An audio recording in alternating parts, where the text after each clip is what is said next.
First I want to say you have a wonderful voice, and your Italian is very good, but the one thing that we all have to work on as Americans, and people who are not Italian, we must really stress the double consonants.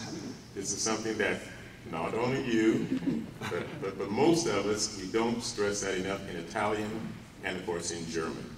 So all of your double consonants, give them much more attention. We have a lot of fettos, etc., and getto. Just double those consonants, because that's what the Italian conductors always jump on you for. Okay. Also, I thought that your vocalism, your delivery was very, very good. The one thing we all want to watch when we're performing, especially in opera, because it's drama. Opera means to work, steps, working. And so we have a tendency to over-exaggerate our facial expressions. And what happens sometimes then is that tension can, I don't say always, it can possibly generate down to here and kind of get in the way. And toward the end, when you were a little more relaxed, your face was much more, let's say, the way it is now. And believe it or not, the sound comes out, it's an easier production. The one thing I always admired about Luciano Pavarotti, I sang with him for probably 40 years or more, as well as the other two tenors.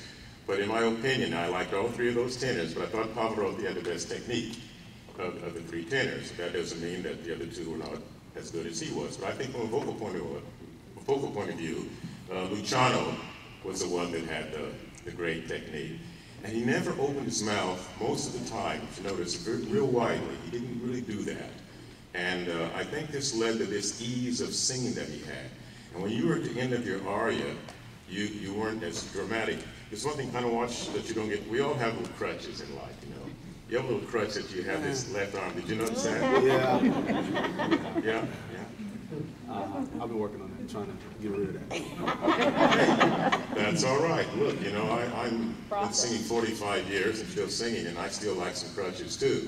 But years ago when I was studying a lot with my teacher, hold the microphone for a second.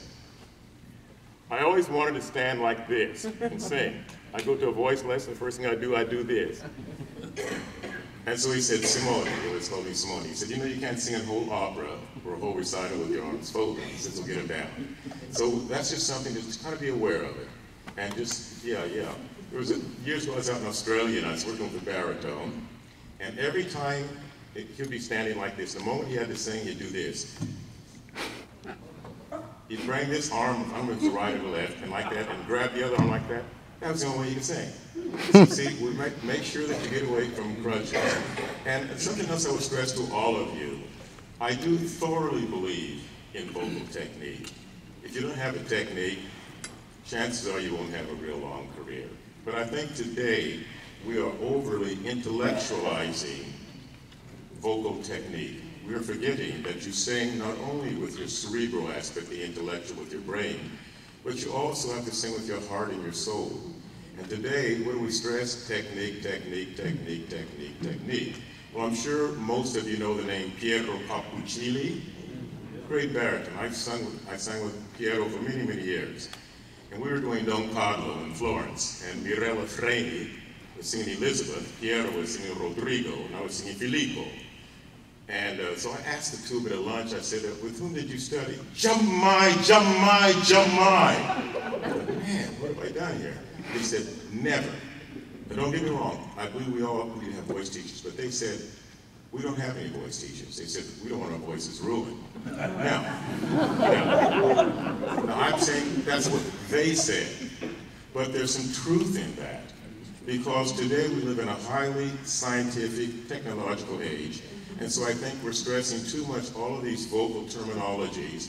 And so young singers, because I do master classes all over the United States. A year and a half ago I was in Moscow Conservatory, went to Leipzig, Germany, also for the conservatory. And young singers today, I watch them very closely when they're singing. You'll see sometimes, the lighting's not too good here. I don't know if you can